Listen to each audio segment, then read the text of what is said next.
Good evening dear students, how are you. I hope आप सभी अच्छे होंगे। और आज हम डिस्कस करने वाले हैं electric field intensity due to a straight wire using Gauss theorem. Important topic होने वाला है ये, और फाइनल एग्जाम्स में ये 3 मार्क्स में कंफर्म आएगा। Electric field intensity due to a long wire या फिर इनफाइनाइट लॉन्ग वायर आप कह सकते हैं यूजिंग गॉस थ्योरम। तो सपोज हमारे पास ये एक लॉन्ग वायर है और इसका जो चार्ज डेंसिटी है, लीनियर चार्ज डेंसिटी, वो है लैम्डा। ओके, तो अभी यहां हमने कंसिडर किया है कि एक वायर हमारे पास है और इसका जो लीनियर चार्ज डेंसिटी है, लीनियर चार्ज डेंसिटी वो क्या है, इसका लैम्डा है। हमने क्या किया, सपोज यहां से वायर तो ये लॉन्ग है, वेरी लॉन्ग वायर है, बट हमने इतना लेंथ इसका कंसिडर किया है। ये लेंथ जिसको आप डार्क देख रहे हैं, ये लेंथ हमने इसका कंसिडर किया। अभी इलेक्ट्रिक फील्ड लाइंस किस तरीके से जाएंगी, तो सपोज ये वायर हमारे पास है और ये पॉजिटिवली चार्ज है, तो इलेक्ट्रिक फील्ड लाइन कैसे मूव करेंगी, पॉजिटिव से रेडियली आउटवर्ड। तो इलेक्ट्रिक फील्ड लाइन कैसे मूव करेंगी, like this, outward outward outward outward. Okay, थोड़ा नीचे आए तो भी ऐसे होगा। इलेक्ट्रिक फील्ड लाइंस कैसे मूव करेंगी, आउटवर्ड। तो हर पॉइंट से जो इलेक्ट्रिक फील्ड लाइंस है वो कैसे मूव कर रही है, आउटवर्ड मूव कर रही है। ओके, तो इसका जो फील्ड बनेगा वो किस शेप में बनेगा, सिलिंड्रिकल शेप में बनेगा। तो हम क्या करने वाले हैं, एक हमने गाजियन सरफेस चूज किया है। किसकी फॉर्म में चूज किया है, ये सिलेंडर की फॉर्म में हमने इसको चूज किया है। ये हमने क्या लिया है, ये हमने गाजियन सरफेस लिया है, सिलेंडर की फॉर्म में लिया है। और सिलेंडर की फॉर्म में क्यों लिया, क्योंकि इसका जो इलेक्ट्रिक फील्ड किस शेप में बनने वाला है, सिलेंडर के फॉर्म में बनने वाला है। ओके, अभी ये जो चार्ज है इस वायर पे, जिसका लेंथ हम L कंसिडर कर रहे हैं, इस पे हमने कंसिडर किया Q चार्ज है, और लीनियर चार्ज डेंसिटी कितना है इसका, लैम्डा Q बाई L है। तो यहां से लैम्डा जो है वो इक्वल किसके होगा, that is equal to charge per unit length Q by L होगा। अभी गॉस थ्योरम क्या था, according to Gauss law,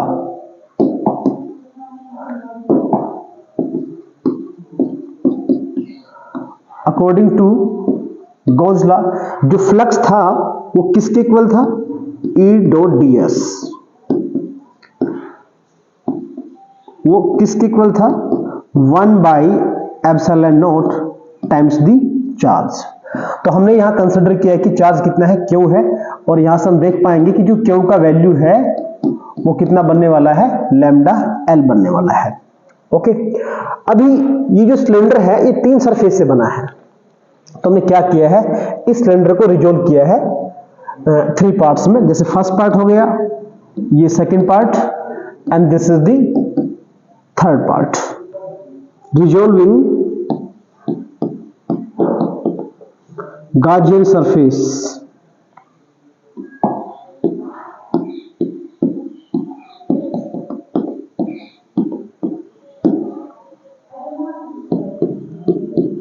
into 3 components,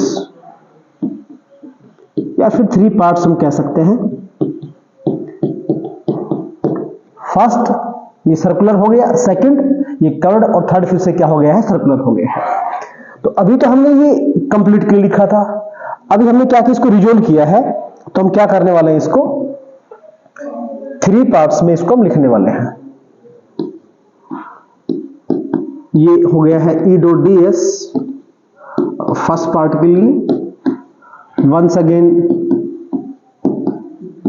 E dot ds ये सेकेंड पार्ट के लिए, और फिर से E डॉट ds ये किसके लिए है, थर्ड पार्ट के लिए है। और ये किसके इक्वल है, ये इक्वल है Q बाई एप्सिलॉन नॉट के इक्वल है ये। ओके, यहां से हम डॉट रिमूव कर रहे हैं, तो डॉट रिमूव कैसे करें हम, E ds cos θ1 सेकंड के लिए क्या करें, ई डी एस कोस थीटा 2, और हम ऐसे ही थर्ड के लिए क्या करेंगे, डॉट को रिमूव करने के लिए E D S cos theta 3, जो किसके इक्वल है, क्यू बाई एप्सिलॉन नॉट के इक्वल है। थीटा 1, थीटा 2, थीटा 3 ये क्या है, हेयर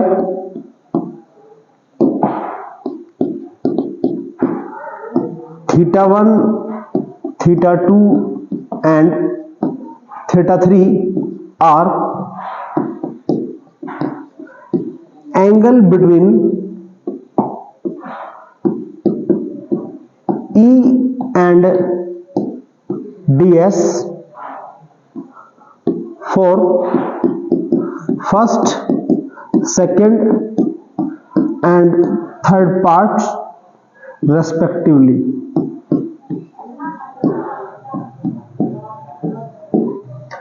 अभी थीटा 1 कितना होगा, थीटा 2 कितना होगा, थीटा 3 कितना होगा, चलिए इसको डिस्कस करते हैं। अभी हमने क्या अज्यूम किया कि सपोज यहां हमने एक स्मॉल एलिमेंट कंसीडर किया, सेम थिंग इज हियर, इस स्मॉल हमने एक एरिया, एक एलिमेंट कंसीडर किया है और इसका जो एरिया है वो ds है। Okay, same thing is here, इसका एरिया भी कितना है, ds है। तो अभी हम देख रहे थे कि जो इलेक्ट्रिक फील्ड लाइन थी इस वायर से कहां जा रही थी, वो रेडियली आउटवर्ड्स, क्योंकि वायर कैसा है, पॉजिटिवली चार्ज है, पॉजिटिवली चार्ज है तो इलेक्ट्रिक फील्ड लाइंस कहां मूव करेंगी, रेडियली आउटवर्ड मूव करेंगी इन दिस वे। तो ये क्या दिखा रहे हैं हम, डायरेक्शन दिखा रहे हैं ई का, ये डायरेक्शन हो गया है ई का। अभी तीनों फेसेस के लिए हमने क्या करना है, डायरेक्शन देखना है एडी का। तो सपोज हमारे पास ये सिलेंडर हो गया है, ओके, तो जो फर्स्ट पार्ट है ये वाला है, ये सेकंड पार्ट है और ये क्या है, थर्ड पार्ट है। तो एरिया के लिए हमें क्या करना होगा, हमें ड्रा करना होगा उस सरफेस पे परपेंडिकुलर। तो ये वाला जो एरिया है इस पे ये क्या हो गया है, perpendicular, means in this way. इस पार्ट के लिए ऐसे हो गया, तो इस पार्ट के लिए ये डायरेक्शन आ गया है किसका, ds का, और ऐसे ही इस पार्ट के लिए इस तरीके से ये क्या आ गया है, डायरेक्शन आ गया है। थर्ड पार्ट जो कैसा कर्व पार्ट है उसके लिए हमने यहाँ पे एक स्मॉल एलिमेंट चूज किया। ओके, स्मॉल एलिमेंट चूज किया, उसमें हम क्या ड्रा करेंगे, नॉर्मल ड्रा करेंगे। तो ये इन दिस वे हो गया। हमने ये क्या किया है, एक स्मॉल एलिमेंट कंसिडर किया है जिसका एरिया कितना है, ds है। इस पे हमने क्या ड्रा किया है, नॉर्मल। तो हम देख रहे हैं कि नॉर्मल कहां जा रहा है, जिधर कौन जा रही है, इलेक्ट्रिक फील्ड लाइंस जा रही है, उधर ही कौन जा रहा है, नॉर्मल। तो ये डायरेक्शन किसका आ गया है, ds का आ गया है। तो यहां से हम देख पा रहे हैं कि जो थीटा 1 है, थीटा 1 वो मिल रहा है 90 डिग्री, थीटा 2 दोनों का डायरेक्शन क्या आया है, पैरेलल आया है, तो कितना मिल रहा है, 0 डिग्री। और थीटा 3 हमको कितना मिल रहा है, यहां से 90 डिग्री मिल रहा है। ओके, क्योंकि वायर पॉजिटिवली चार्ज है तो इलेक्ट्रिक फील्ड लाइंस कहां जा रही है, radially outward, in this way. ये वायर है तो इलेक्ट्रिक फील्ड लाइंस कहां जा रही है, रेडियली आउटवर्ड जा रही है, like this, outward. Okay, area कहां आया है, इधर आया है। तो फर्स्ट, सेकंड और थर्ड पार्ट के हमने एंगल यहां देख लिए हैं। ओके, तो ये जो वैल्यू पुट कर लेते हैं, थीटा 1 90 आया हमारे पास, थीटा 2 कितना आया है, 0 आया है, थीटा 3 कितना आया है, ये हमारे पास कितना आया है, 90 आया है। तो इनकी वैल्यू यहां हम पुट कर लेते हैं। तो फर्स्ट पार्ट के लिए E ds और cos 90 हो गया, सेकंड के लिए E ds और cos 0 हो गया, और थर्ड के लिए फिर से कितना हो गया है, 90। तो ये हो गया है E ds और cos 90, और ये वैल्यू किसके इक्वल था, Q बाई एप्सिलॉन नॉट। तो cos 90 बनेगा 0, तो कंप्लीट वैल्यू क्या हो गया है, 0। ऐसे ही cos 90 0, तो कंप्लीट वैल्यू क्या हो गया, 0। तो ये टर्म हमारे पास आ गई है 0 प्लस सेकंड पार्ट के लिए E ds और cos 0 क्या हो गया है, 1। ऐसे थर्ड पार्ट क्या बन गया है, 0। तो हमारे पास ये क्या बन गया है, Q बाई एप्सिलॉन नॉट। अभी E को हमने फाइंड करना है। हम यहां देख रहे हैं E कांस्टेंट मिलेगा और यहां आ गया है ds किसके equal, Q by epsilon not. अब ये सेकंड पार्ट है, तो सेकंड पार्ट हमारे पास कैसा है, ये वाला पार्ट है सेकंड। कौन सा, ये जो कर्व्ड पार्ट है। तो कर्व्ड पार्ट का जो एरिया है वो कितना होगा, 2 पाई r और l। r क्या है, वो डिस्टेंस है जहां हम कैलकुलेट करना चाह रहे हैं किसको, इलेक्ट्रिक फील्ड को। सपोज ये वायर हमारे पास था और एक कोई डिस्टेंस है r, इस r डिस्टेंस पे हम क्या करने वाले हैं, इलेक्ट्रिक फील्ड हम कैलकुलेट करने वाले हैं। ठीक है, जो हमने गॉसियन सरफेस लिया है उसी को जो डिस्टेंस हम कैलकुलेट कर रहे थे उसी को हमने रेडियस बना लिया है। ओके, तो ये r हो गया है और ये इसका जो हाइट है, इसका लेंथ कितना हो गया है, l हो गया है। तो क्या बनेगा हमारे पास, ds को हम जब इंटीग्रेट करेंगे तो ये टर्म आ जाएगा s Q by epsilon not, और s का वैल्यू क्या बनेगा, 2 पाई r l किसके equal, Q by epsilon not. अभी हमने वहां देखा था कि लैम्डा किसके इक्वल था, Q बाई l के इक्वल था। ओके, तो यहां से हम देख सकते हैं कि Q कितना बनने वाला है, लैम्डा l ऑलरेडी ऊपर लिखा भी है, तो यहां हम पुट कर सकते हैं लैम्डा l। तो l से l क्या हो गया है, कैंसिल हो गया है, और जो वैल्यू है इलेक्ट्रिक फील्ड इंटेंसिटी का वो कितना आ गया है, लैम्डा ऑलरेडी नीचे कौन चला हुआ है, एप्सिलॉन नॉट। यहां से 2 पाई r कहां आ जाएगा, नीचे, तो ये 2 पाई और ये क्या आ गया है, r। मींस जो electric field intensity due to straight wire है वो क्या कर रही है, डायरेक्टली प्रोपोर्शनल कर रही है किसको, लीनियर चार्ज डेंसिटी को, और वो क्या कर, दूसरा फैक्टर क्या है, इनवर्सली प्रोपोर्शनल किसको कर रही है, डिस्टेंस को। जिस डिस्टेंस पे आप उसका फील्ड कैलकुलेट करना चाह रहे हैं उस पे क्या कर रही है, इनवर्सली प्रोपोर्शनल कर रही है।